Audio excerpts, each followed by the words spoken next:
Yung mga ano, magandang araw sa atin lahat mga kababayan. Saan man panig kayo ng daigdig naron. Dito na naman tayo sa another episode ng ating vlogs, Badong Ratelis po. Pag-uusapan natin, ito po, no, dalawa lang. Pero madadagdagan pa yan pagkakalaunan. Naging na-overtake na po ng corruption. Yung iba pong problema ayon po dito sa kapapasok lang ng survey ng Publicus Asia. Naunahan na po ng problema ng corruption yung pong ibang problema ng Pilipinas tulad ng kahirapan, taas ng presyo ng bilihin, etc. Manang-mana, no? Mana-mana lang. Alam ko yung tatay nito ni BBM, corruption yung pangunahing issue. Ngayon, namana na. Okay. Papaliwanag natin yan kung bakit. Tuloy-tuloy lang po yung ito po, pinakakalat nila ngayon. Mamaya, kasama yan sa pag-usapan natin. Si Martin AA, A, si Martin po, hindi si Panut sa tatay niya. Yan ang issue ng tatay niya, di ba? Corruption. Ito naman po si Martin. Kulelat. Hindi umuubra yung kaayuda, Martin. Kulelat pa rin. Kaya napilitan na lang tumakbo muli na congressman, no? Alam po ninyo, lahat po ng sa history, wala po si Martin, no? Kung si Martin lang po makakalaban ni BP Sara sa 2028, malamang sa hindi, talagang pagsisikapan niya na mawala na ng tuluyan si BP Sara. No? Kasi hanggat nariyan si BP Sara, talagang malabong makaupo si Martin. Kulelat eh. Yan po mga pag-uusapan natin, pero bago yan, kung bago ka pa lang dito sa ating channel, mag-subscribe ka na. Dahil ito lang ang tayong channel na may kinikilingan, may pinapanigan, una sa balita, uli sa impormasyon, kaya ano pang hinihintay nyo? Pindot na, okay? Pag-usapan natin, no? Ito po, ito muna. Napunan nyo ba? Ito, dumalaw na naman po yung bagong ambassador ng bansang Japan sa Pilipinas. Dumalaw na naman po. Nagbigay courtesy na naman dito kay Vice President Sara Duterte. Napupunan nyo ba na marami na naman pong dumadalaw o napupuna lang natin dahil kinocover na siya ngayon ng media? Baka dati nang may mga dumadalaw sa kanya, hindi lang kinocover ng media. No? Ngayon po, panay na po ang cover ng media kay BP Sara. Alam nyo na eh. Pag mga ganyan yung media na nagko-cover na eh, di ba? Okay. Pag-usapan po natin to, corruption, top concern ng Pilipinos. Ito po ay sa balitang Manila Times. Nalalabas pa lang po to. Tignan natin oras. Kaya po maganda rito eh, no?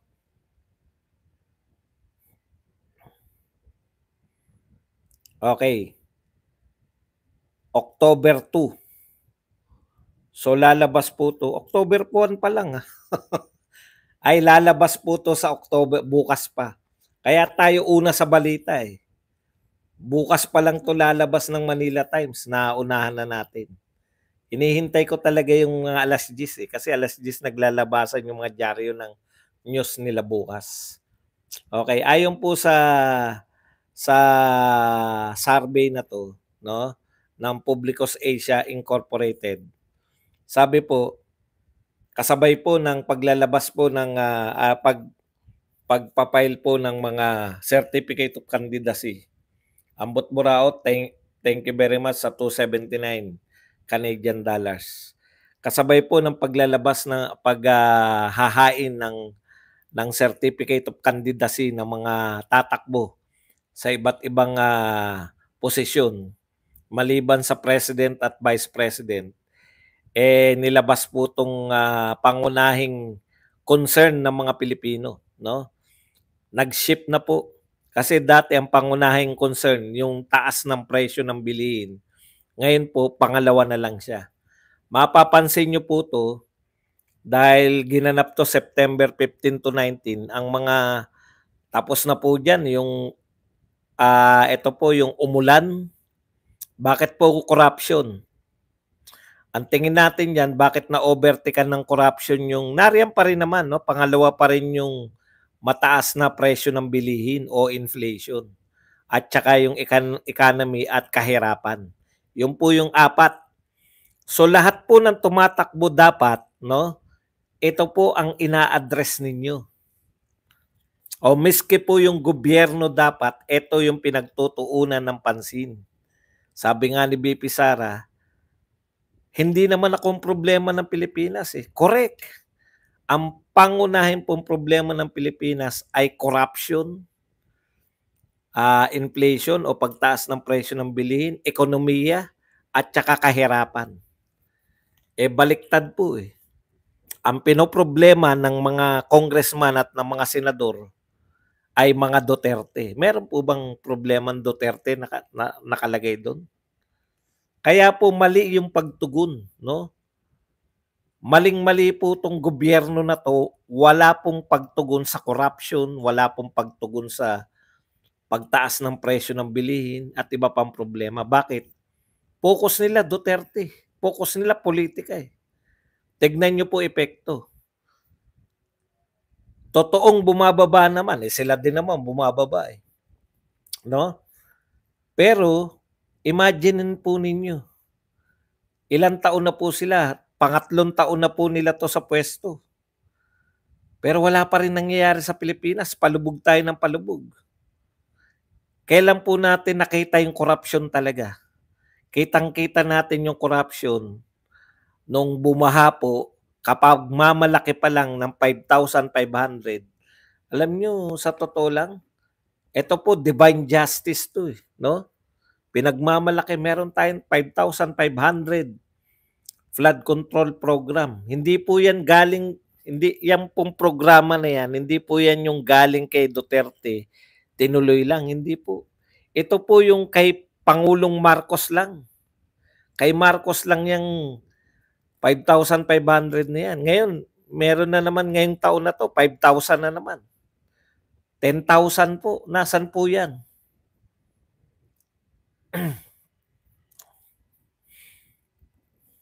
Nasaan po yung mga program? Tapos,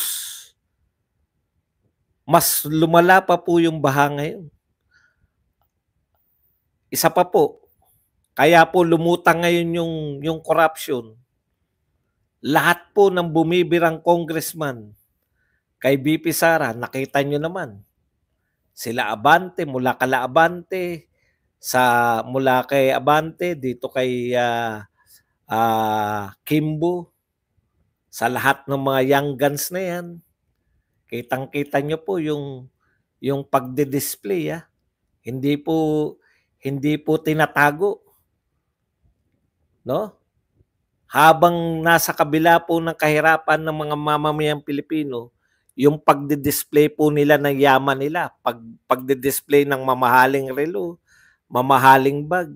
Kaya galit po ang mga tao. Biglang na-overtaken, corruption na ang pangunahin natin problema ngayon. Sabay din po yan yung issue ng 90 billion na binawi para dali na naman dito sa mga unprogram na hindi po natin maintindihan. Alam niyo po, galit na po yung mga tao. No? Galit po ang mga tao dahil kitang-kita po nila eh. Meron po minsan sa buhay nila na nagkasakit yung kanilang mga kaanak at miyembro sila ng PhilHealth. Hirap na hirap magpagamot sa ospital. Tapos mababalitaan na kukunin yung 90, no? Kukunin yung 90 billion. Anong stick to the issue?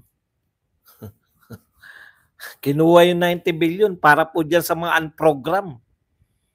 Di talaga natin alam kung ano kung ano po yung unprogram na yan. Billion-billion po yung pinag-uusapan. Alam nyo, wag nyo na pong bulahin ang sarili nyo.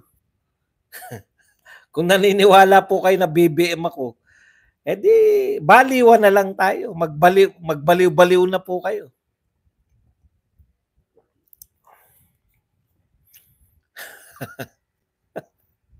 Yan ang pinaka nakakatawa. BBM na ba ako? Pakitanggal nyo lang nga po yung dalawa, yung nagsabing BBM na ako. Kita mo binabana. Si BBM nga binabanata ko. Hindi mo alam kung matatawa ka na sa mag-AA ka na eh. AA.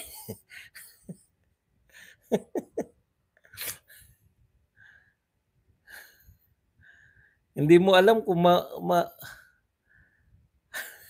habang binabanata ko si BBM ngayon dahil sa corruption ng gobyernong ito.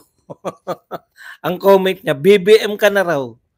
Puta, hindi mo na alam talaga kung ganun na ba, abnormal na ba lahat ng mga followers niyan? Yan lang ba ibabato niyo sa akin? O, tuloy po natin. Kinakailangan, dahil hihina po na utak nila, papaliwanag natin. Ituloy na po natin ang pagbira natin kay Marcos. Siguro, nilinaw ko na, para po sa hindi nakakaunawa, ang binabanatan ko po ngayon ay si Marcos. O, tuloy na natin. Pag may nagsabi na naman, BBM ka na pala.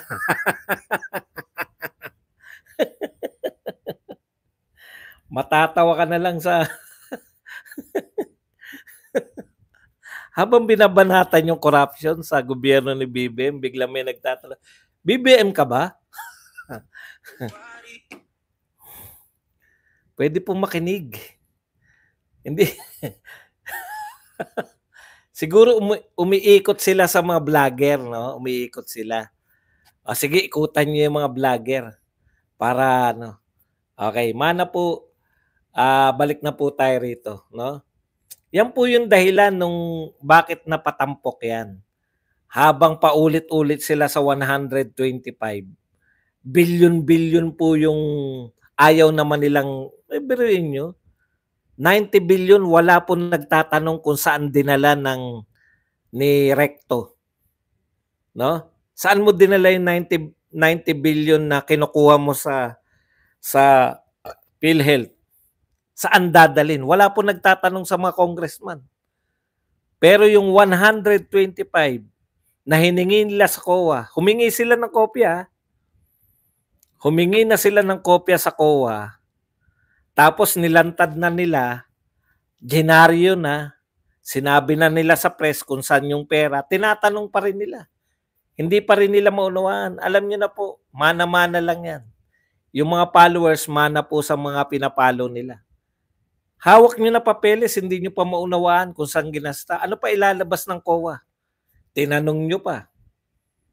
Naaayon ba sa circular yung paggastos ng BP? Naaayon naman po.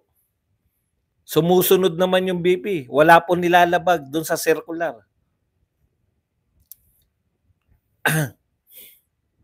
No? Hindi po, gagawin po natin silang katawa-tawa. Wag po natin silang deadmahin. Gawin po natin silang expose din natin sila na bobo yung mga yung mga trolls nila. Okay. Napahiya na nga si Akop sa katatanong eh. Akala niya yung COA sasagot ng may problema po kami. Wala palang problema ang COA sa 125.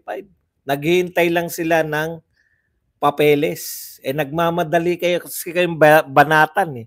Hindi nyo pa alam kung legal o illegal yung 125 eh. Kayo tuloy napapahiya. Napapahiya tuloy kayo ngayon. Okay. Bakit po korupsyon? Tignan nyo po. Yan pong korupsyon, maingat po yung mga Marcos dyan kasi yan na nagpabagsak sa tatay nila eh. Di ba? Ngayon, eto na naman. Mana-mana lang eh. Yan din na nagpapabagsak dito. Huwag po kayo maniwala dito sa medyang mga nuknukan ng sinungaling. Hindi naman sinungaling, no? Tinatago nila yung tunay na mga facts. Katulad niyan. Ang nilabas pong survey, number 1 po si VP Sara sa trust and approval rating. Ano po nilabas nila? Bumababa na ang trust and approval rating ni VP Sara. Tama naman yun, bumababa. Pero bakit hindi nyo binalita kung pagbaba pala ng trust at approval rating? Ano po sabi ko sa inyo? 'Di ba pinagmamalaki nila si Chis Escudero? Sabi ko na-expose na yan si Chis Escudero eh. No? Na-expose na yan si Chis Escudero na ginawa lang siyang waiter. Tignan nyo sa susunod, kako. Sa susunod, 'di ba pinakamataas si Chis Escudero? Sa susunod, kako, tignan nyo epekto niyan, yung pagiging waiter niya. O, bagsak po. Sinasabi nila, kaya naman namin binalita na malaki kasi yung binagsak ni VP Sara. Mas malaki po yung binagsak ni Chis Escudero. Kung palakihan pala ng binagsak. Kasi ayaw nyo ng positive. No? Ang katwiran nila, bakit totoo naman yun na bumagsak si VP Sara. Pero siya pa rin ang number 1 eh. So ayaw nilang ibalita yung number 1. Pero kung ibabalita naman nila yung pinakamalaking binagsak, hindi naman po si VP Sara. Sino? Si Quezzo. Yan po yung epekto nung nakita ng mga tao, waiter ka lang pala. Siyempre, hindi ka pa kilala eh. Di ba? Pucha, ano to? Magaling tumula to. Senate President. Ngayon lang naging Senate President yan. O, nung naging Senate President kat ginawa kang waiter, biglang bagsak ang popularity mo. Ano ka ngayon? Ganun po talaga yun. Matulain, asawa ni Heart Evangelista, bakit hindi sisikat? Okay. Correct. Di ba? Dapat tumakbo siya pagka-senador. Kung may balak talaga si Martin Romualdez na maging presidente ng Pilipinas, itatry niya maging senador kasi national level eh. Alam niyo, matalino rin po yan si Martin. Mukha lang pong AA. Sino pa po mga matatalino? Alam po nila, pag korupsyon na po ang pangunahing pinoproblema ng mga tao, ang sisi po niyan dito sa gobyerno. Kasi pagka po ang problema, taas ng presyo ng bilihin, talagang gano'n eh. Wala tayong magagawa. Maraming mga smuggler, maraming mga manipulator. Talagang noon pa naman, ganyan na yan. Di ba? Isipin nila. Pero pag sinabi pong corruption, ang pangunahin ng problema, matindi na po yan. Ang sisi na po niyan sa presidente. Hinahayaan mo lang ang korupsyon. Matagal na tayong walang korupsyon nung panahon ni Pangulong Duterte. Yan po pangunahin niya. No? Okay. Ano po ang ibig sabihin na papalubog na tong gobyerno na to? Imagine niyo po, ngayon po ay midterm pa lang, midterm election. Pero, tapos ang kanyang mga senatoriables, all-star. Talagang kahit sino dyan pwedeng manalo. Pero bakit pakiramdam natin mauungusan pa sila lahat ni Marcoleta? Bakit pakiramdam natin mauungusan pa sila lahat ni... Kaya nga maraming nag-aawat na rito kay Philip Salvador eh. Nagdedelikado sila eh. Bakit nila sinisiraan si Philip Salvador na artista, dapat hindi na? Kahit sa mga Duterte.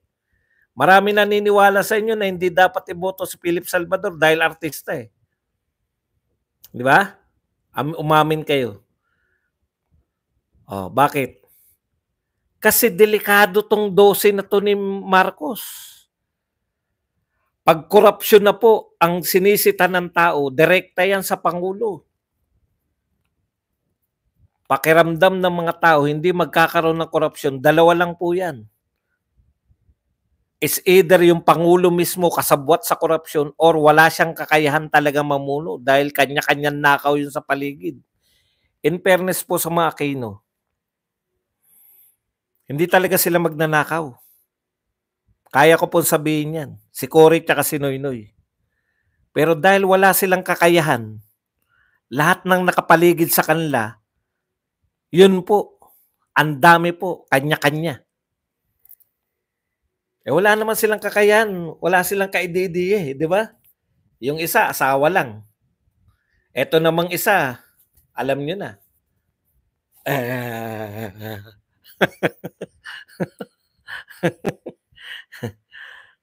Dito po,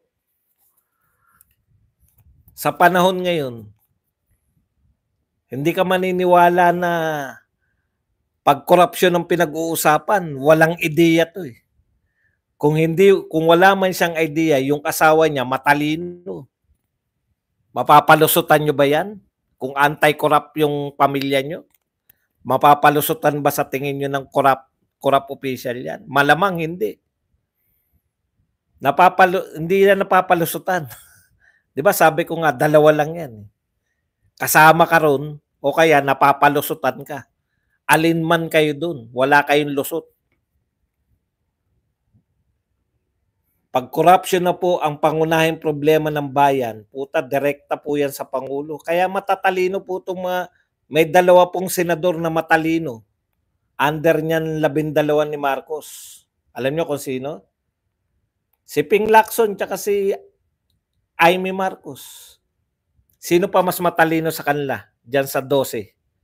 Si Lito Lapid ba mas matalino sa kanila? Hindi. Sila na pinakamatalino dun. Sa sobrang talino nila, alam nila, ihiwalay na namin 'tong sarili namin. Nakikita namin na galit na yung mga tao sa mga corrupt official, eh. Bakit ba si Kimbo sumikat, mga bag ni Kimbo nilabas natin lahat, yung mga relo niyang mga young guns na yan, yung mga sasakyan ni Abante, bakit naglalabasan lahat yan? Ayaw ng tao, no? Ayaw ng tao direkta. Yung mga idolo nila, yung binoto namin ng 32 million, nakikita nyo, nakikita namin na ginigipit nyo. Isang taon nyo na, taon na mahigit, wala pa kayo maisap makakaso. Panay kayo impeachment, panay kayo impeachment. Ngayon lang po ako nakakita na innovator. Si VP Sara marami nagawa. Si Lenny, ang gusto nila maging vice president, picture-picture lang. Si VP Sara nagtayo po ng nagtayo ng mga extension office. Anong purpose na extension office? Para mas maraming matulungan yung Office of the Vice President. Hindi lang po sa mga pupunta sa Maynila ang matutulungan niya. Pati po yung mga nasa iba't ibang probinsya. Pero imbis po na pasalamatan, si VP Sara, ginawan pa ng intriga. Eh bakit ka kumuha ng mga opisina? Eh mas mura yung opisina ni Lenny Robredo. Upa.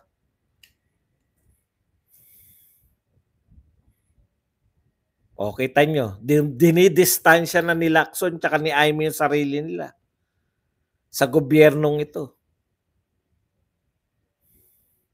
Nung si Tatay Digong po nag-midterm, 0 po ang kalaban. 8 diretso. Tanong, kaya ba nilang i-0 ang mga Duterte? Lalo na kung tumakbo yung mga Duterte. Eh bakit wala sila sa survey? Hindi pa po nagdideklara, eh. 8 daw sa 10.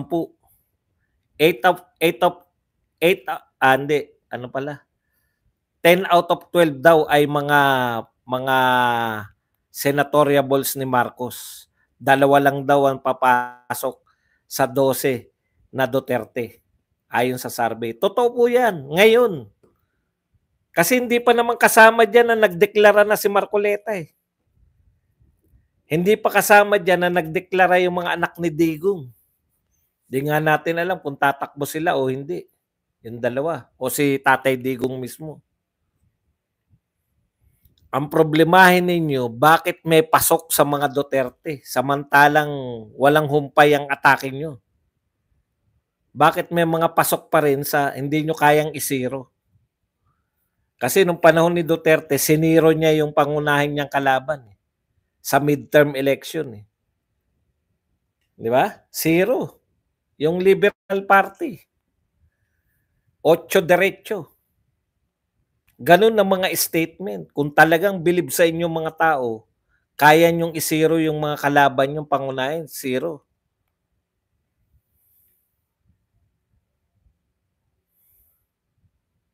Hindi niyo kaya i-zero yung mga PDP, hindi niyo kayang i-zero yung mga Duterte.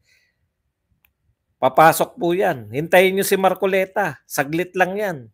Pasok kagad yan.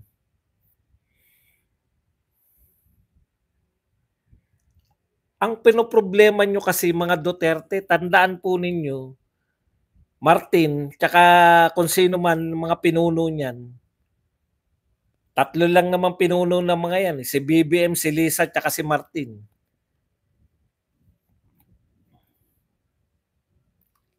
Wala pa pong hindi kayo mananalo kung paninira lang. Kasi yung mga Marcos nga, dekada nang sinisiraan niya, nanalo pa rin dahil dumikit sa Duterte. Di ba? Dinikit ni Marcos yung sarili niya sa Duterte. Alam natin yung ginawa niyan eh.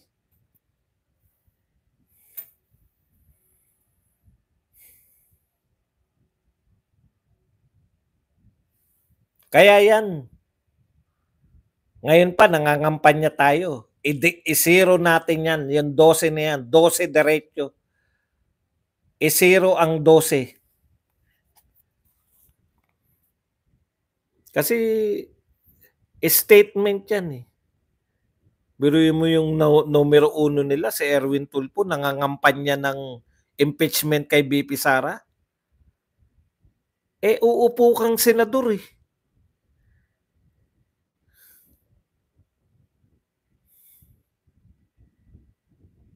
O di wag kang bumoto para hindi ka madaya.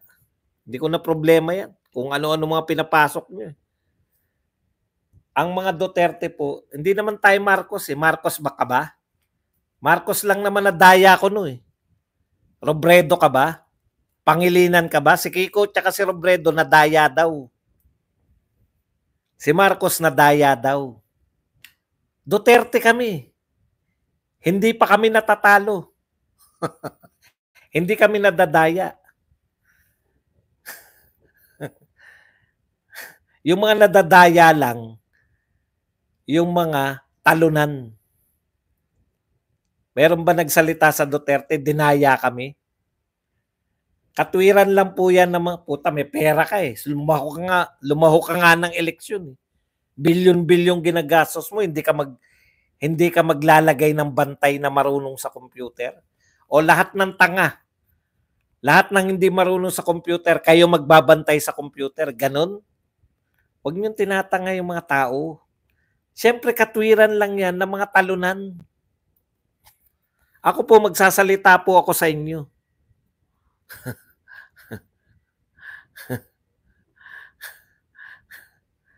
Meron bang umangal sa Duterte na dinaya kami? O kasi hindi natatalo. Yung mga natalo, yun lang po angal na dinaya. Si Kiko Pangilinan, dinaya ni Sara Duterte. Utot nyo. Kaya kalimutan nyo na po yung mga daya-daya na yan. Alam na po ng mga politiko gagawin nila. Madadaya ka talaga kung mga tanga sa computer ang papadala mo mga bantay sa computer. Hindi naman po tanga yung mga yan eh. Gumagastos nga ng bilyon-bilyon eh. Si Lito Lapid nga, hindi mo madadaya eh.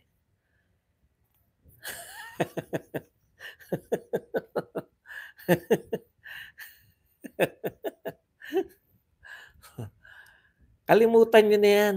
Alam po, kung wala kang kakayahan na bantayan ang boto mo ngayong computerized election, sino ba nangatwira na nadaya? Magtapatan tayo. Binudol na, tapatin ko na kayo ha. Anong budol? Siyempre, dahil kakampi natin sila noon, hindi tayo mag-expose niyan. Simple lang po yung logic dyan. Di ba pinabuksan niya na? Dinimanda niya yan eh. Nagbukas sila ng nung Vice President si BBM, di ba? Nagbukas ng mga balota. Binuksan nila. Talo pa rin siya kay Lenny. Nagbukas po ng mga balota. Talo pa rin. Ang deklarasyon pa rin, panalo pa rin si Lenny. Kayo naman 'no, nabudol na nga tayo noong 2022 hanggang ngayon magpapabudol pa rin kayo na nadaya sila. Huwag gano'n. Si Sara Duterte hindi nadaya, si Digong hindi nadadaya. Mayor lang yung si Digong, eh. Walang pera, walang ano, bakit hindi nadaya? Sino ba kalaban ni Digong? Mar Rojas? Daming pera ni Mar Rojas. Huwag niyo sabihing maraming pera si Digong. Putya, pumipila nga yung tao sa libreng tatak ng Duterte for president. Eh. Bakit hindi dinaya yung si Digong? Oo nga, yan nga sinasabi sa inyo ni Marcos eh. Tsaka mga tauhan niya. Nandaya yung Smartmatic. Sino ba tauhan ni, ni Marcos? Si Vic Rodriguez. O sabi nga ni Vic Rodriguez, hindi naman talaga nanalo si Marcos. Hindi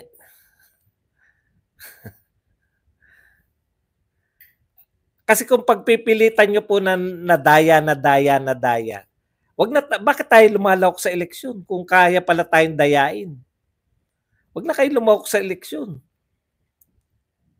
Pinapaniwala na nga kayo para makatakbo ulit. Kasi kung umamin si Marcos, talo kami talaga kay Leni. Vice President pa lang, talo ka na eh. Tatakbo ka pang presidente. Sira na po ang political career pag umamin ka.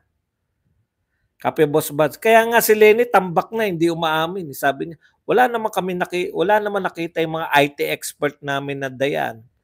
Pero hindi rin naman namin putya. Ano ba talaga? Wala kayong nakita pero hindi nyo sila sabi na hindi kayo nadaya. Cornerman, thank you very much. Kape Boss Buds, Comelec at ang voting machine ang dapat bantayan. Sigurado may mekos-mekos na gagawin niya mga yan. Yun nga. At lahat po ng mga politiko may bantay. Talagang bubuhusan mo yan ng matatalino sa computer. Ganito lang po yan eh. Pagka nadaya ka, kasalanan mo. Biruin mo, nagbabayad ka sa ang dami mong binayaran. Kada rally, meron kayong mga sound system. Yung mga nagbibigay ng polyeto, hindi naman libre ang mga yan. Ang dami mong ginastos. Pagdating sa babantayan mo na lang yung boto mo, wag na natin bantayan yan. Hindi ako naniniwala sa ganun. Hindi ako naniniwala sa pwede ka madaya. Kasi kung madaya ka, puta kasalanan mo yan. Ayan. Lutang logic, wala kami nakitang dayan pero hindi ibig sabihin walang dayaan.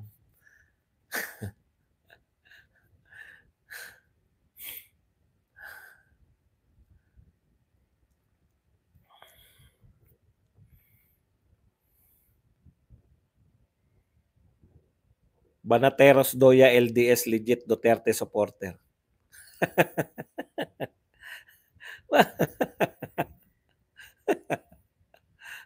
Bakit naman kinakailangan mo Anneli Jacinto? Kinakailangan mo ikampanya sila? Oy, legit tong mga banateros ha. Bakit mo kinakailangan ikampanya? Meron bang hindi naniniwala sa kanila? Kasi ako wala akong pakialam eh. Maniwala kayong hindi ako Duterte, diwag. Sila ba kinakailangan? Legit sila, legit. Paano kami? Hindi kami legit. Yung mga nagsasabi lang na ganyan, may mga issues yan sa buhay. Na sila legit. Paano yung iba hindi legit? Katarantado. Sa presinto pa lang, madami ng watcher, boss. Hindi ako naniniwala dyan sa mga daya-daya na yan. Kahit nasa ang laban, pag nadaya ka, kasalanan mo yan. Basketball, puta, nadaya ka na referee. Sapakin mo kagad yung referee. Ewan ko kung may mandaya pa referee. Di ba? Pagbantaan mo kagad, putang nahalata ka na kita rep. Kanina ka pa tawag ng tawag, isa pang tawag mo. Kung hinayaan mo, fourth quarter ka na magsasalita ng daya-daya,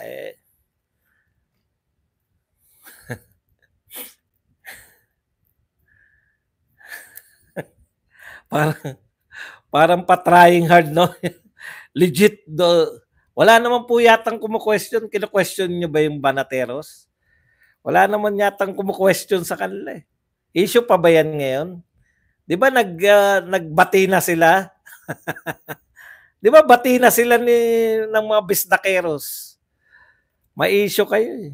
Parang nangangampanya na kami, putya nariyan pa rin kayo ng sino legit at hindi legit.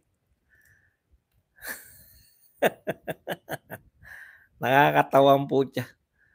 Wala naman nakikipag-away sa kanila, pinapasok nito. Para saan po 'yan? Bakit po kinakailangan magganyan kayo? Legit kami. Kami hindi. Pustahan tayo, wala akong ikakampanyang Marcos, oh. Yan na lang tayo. Stick to topic ka na, stick to topic, eh, tapos na nga tayo. Ay, hindi ko pa ba nasabi na yan lang po ang ating topic? Yan lang po ang ating topic. Ngayon, ano na tayo, pwede na po tayo magtanong. Yan, para hindi nalilito yung iba. Tapos na yung topic natin, no? Tama ba? Nalito na rin ako. Corruption is now topic. Balikan muna natin. Meron pa pala yung kay Tambi, no? Kulelat pa rin po si Martin sa legitimate. Ito po ang legit, dalawa lang. SWS tsaka Pulse Asia. Yan ang pinaka-legit. Hindi po dahil sa sila lang yung totoong scientific and survey, yung iba mandurugas. Hindi po. Papaliwanag ko po yan, ha. Kaya po sila ang pinaka-legit, yung SWS tsaka Pulse Asia. Kasi hindi pa yata ako tao, nag-ano na yan, eh. Sa survey na sila. Yung longevity nila. Ibig sabihin kung hanggang ngayon may nagtitiwala pa sa kanila, talagang legit na legit sila. Kasi yung tinitiya ko sa inyo, yung mga Octa Arts na yan, wala na pong magtitiwala after nitong election. Ngayon pa lang, kaduda-duda na sila, eh. Ang tataas, number 1 si BP Sara sa lahat ng survey. Pagdating sa Octa Arts, hindi ganun ang resulta. Putya, saan kayo kumuha ng tao? Taga-Mars ba yung inano nyo? Tingin ko, Sir Bads, di matata. Ngayon, kung pag-aaralan nyo po, lahat ng sitwasyon, hindi pabor kay Tambi. Wala siyang kapag-apagasang manalo.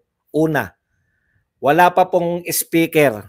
Marami na pong tumakbo na speaker. Speaker Ramon Mitra. Speaker Joe De Venecia.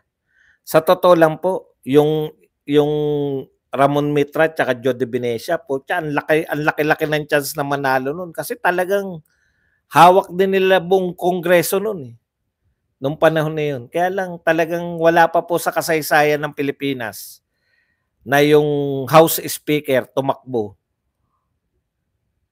Mula pagiging House Speaker, tumakbong presidente, nanalo. Wala pa po tayong ganun na karanasan. Pero marami na po tayong karanasan na dating mga senador na tumakbo na naging presidente. Kaya at meron na rin tayong karanasan na dating mayor tumakbo naging presidente. Mas lalo tayong maraming karanasan na dating vice president tumakbo naging presidente. So lahat po to pumapabor kay BP Sara. Dati siyang mayor. Dati siyang vice president. Hindi pala, kasalukuyan pala siyang vice president. Anak pa siya ng presidente. Ilan na po ang anak ng presidente na nanalo? Gloria, si Pinoy, tsaka si Marcos. Pang-apat si BP Sara. Kaya sa history po, pabor na pabor kay BP Sara. Pang-apat siya kung sakasakali na anak ng presidente na mananalong presidente. Pangalawa siya, pang-ilan ba siyang mayor? Pangatlo, Mayor Joseph Estrada yan. Alam niyo ba yun? Mayor namin yan, lumaliit ako, eh. Mayor na naging presidente. Tatlo sila. Ilan ng yun po yun eh. Ngayon wala pa pong speaker, wala pa pong mula congressman.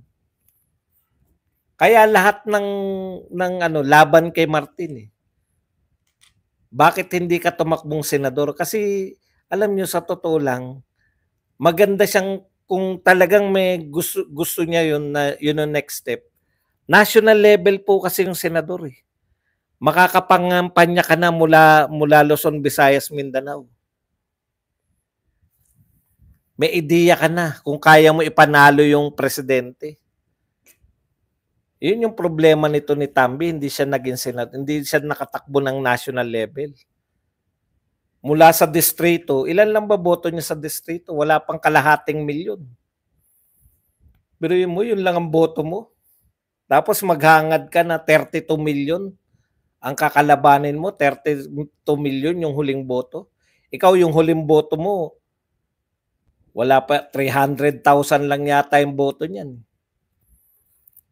Kaya ang tanging pag-asa niya lang, mapalitan yung constitution para maging prime minister siya. At para po mapalitan yan, kinakailangan niya ng boto ng Senado. Kaya to lahat self-serving to para kay Martin eh. Lahat tong mga kandidato na to. Bakit nyo sila iboboto?